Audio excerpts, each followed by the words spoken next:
મુખીઓ બેઠા છે. અમે આવીને સાંભળ્યું કલાકથી ઘણા મારા દાદા લોકોએ, ઘણા સાથી મિત્રોએ આપણને બધાને કીધું કે આપણે મૂળ માલિક છીએ અને છે જ આપણે મૂળ માલિક. સંવિધાન કહે છે, આપણો ઇતિહાસ કહે છે, આપણી સંસ્કૃતિ કહે છે, આપણી સિંધુકીની સભ્યતા કહે છે. પણ સાથીઓ, આપણે એ પણ સ્વીકારવું પડશે કે આજે આપણા મૂળ માલિકોની હાલત શું બનાવી છે આ સરકારોએ. આજે જોઈ લો, મૂળ માલિક આજે લાઈનો પર છે. આજે દેશનો મૂળ માલિક તો દૂર, પણ આપણે આ દેશના નાગરિક સાબિત કરવા માટે આજે આપણા પર કેટલા પુરાવા આ સરકાર માંગી રહી છે. ખબર છે ને બધાને? ખબર છે ને બધાને? તમે પિછોડાના, સંજેલીના, ભીલ પ્રદેશના, ગુજરાતના અને દેશના નાગરિક છો. તમે મૂળ માલિક છો એ સાબિતી આપવા માટે કેટલા જાતના પુરાવા જોઈએ. થોડા મેં તમને ગણી બતાવો, મને જેટલા યાદ આવે એટલા. સાંભળજો તમે. પહેલા તો જન્મનો દાખલો માંગે છે,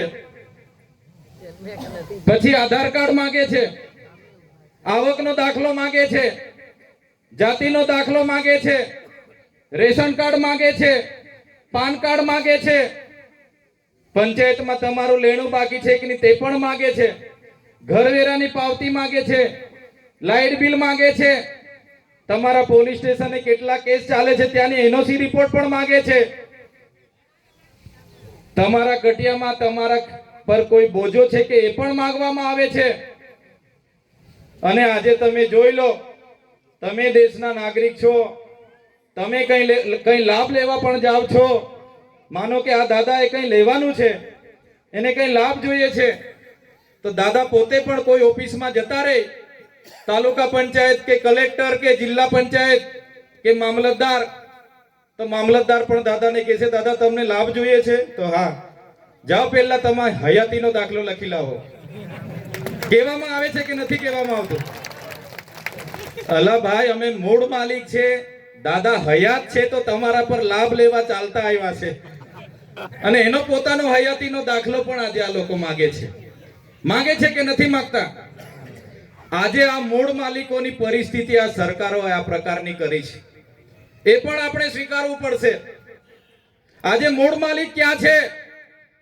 મૂળ માલિક આવી રીતના ભેગો નહીં થાય, સંવિધાનની વાત નહીં કરે, અધિકારોની વાત નહીં કરે, શિક્ષણ નહીં માંગે, રોજગાર નહીં માંગે.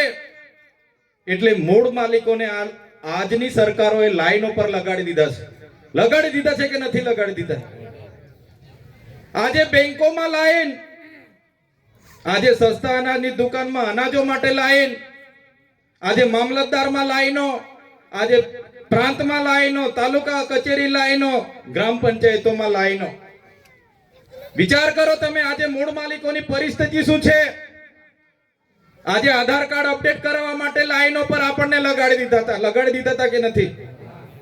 સરકારોએ કીધું તમારા પર આધાર કાર્ડ છે, અગર તમે એના નાગરિક છો, તમને કઈ લાભ જોઈએ છે, તમારા બાળકને સ્કોલરશિપ જોઈએ છે, તો તમારો આધાર કાર્ડ તમે અપડેટ કરાવો તો જ તમને લાભ મળશે. આપણે લાઈન પર રહ્યા કે નથી રહ્યા?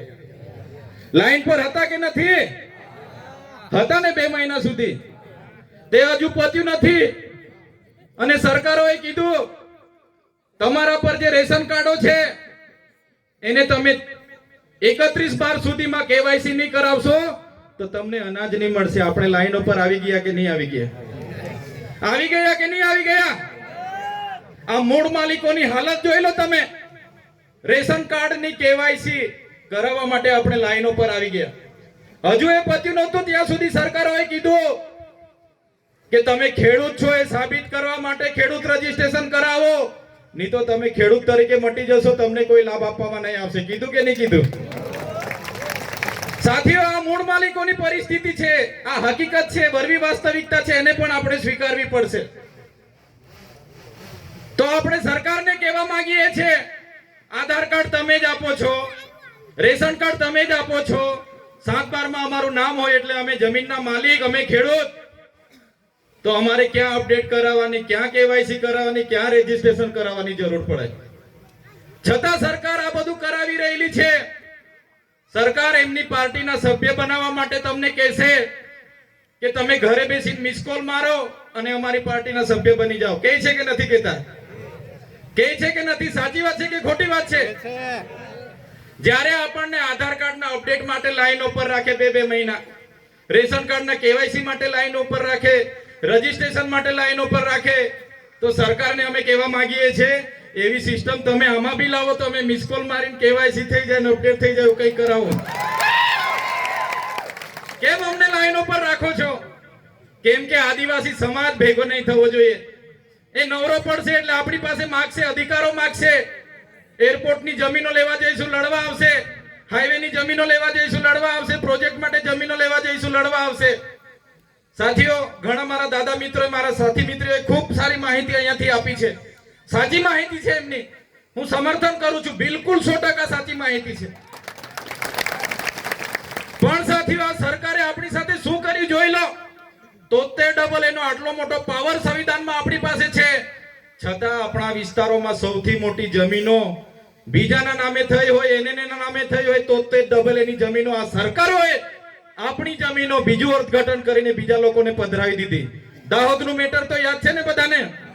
મહીસાગરમાં કેટલા લોકોની જમીનો આપી દીધી 73 એની. સંવિધાન કહે છે આ અનુસૂચિ 5 વિસ્તાર છે, અહીંયા 1 ઇંચ પણ જમીન કોઈ સરકારની નથી. આ જમીન આદિવાસીઓની છે. આ વિસ્તારમાં કડાણા ડેમ આવી ગયો, નર્મદા ડેમ આવી ગયો, હાઈવે નીકળી ગયા, કેટલા મોટા પ્રોજેક્ટો જતા રહે. તો આ જમીનો એમણે શા માટે લઈ લીધી? તો ના પાડે. સાચી વાત છે કે ખોટી વાત છે?